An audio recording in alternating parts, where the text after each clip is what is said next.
वर्धा जिल्ह्यात दारू विक्रीला परवानगी नेमकी कोणाच्या आशीर्वादाने? खरांगणा मोरांगणा परिसरात होते आहे खुलेआम दारू विक्री। आशीर्वाद हॉटेलला आशीर्वाद कुणाचा?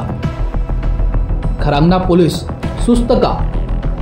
पोलीस प्रशासनाच्या कार्यक्षमतेवर प्रश्नचिन्ह निर्माण।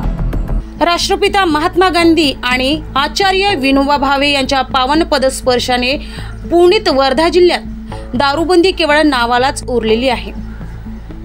शहरासह जिल्ह्यात सर्रास खुलेआम दारू विकली जात आहे।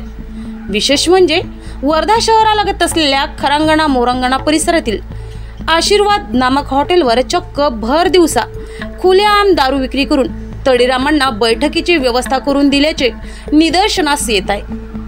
तेथून फक्त काही अंतरावरच खरांगणा पोलीस स्टेशन असताना या आकाश नामक दारू विक्रेत्याची इतकी हिंमत कशी काय वाढली? इतकेच नाही तर या धाब्यावर कार्यरत असलेले वेटर देखील पोलीस कर्मचाऱ्यांना महिना देत असल्याचे स्पष्ट सांगत आहे। या आशीर्वाद नामक हॉटेलवर नेमका आशीर्वाद कोणाचा याचा शोध घेतला असता काही कर्मचाऱ्यांचे नाव पुढे येण्याची शंका नाकारता येत नाही। या प्रकारामुळे आता मात्र पोलीस प्रशासनाच्या कार्यप्रणालीवर प्रश्नचिन्ह निर्माण झाले। वर्धा जिल्ह्यात दारूबंदी फक्त नावापुरती उरली असून पोलीस केवळ आपल्या सोयीने धाडसत्र राबवत असल्याची चर्चा होऊ लागली आहे। आयकॉनिक नाही,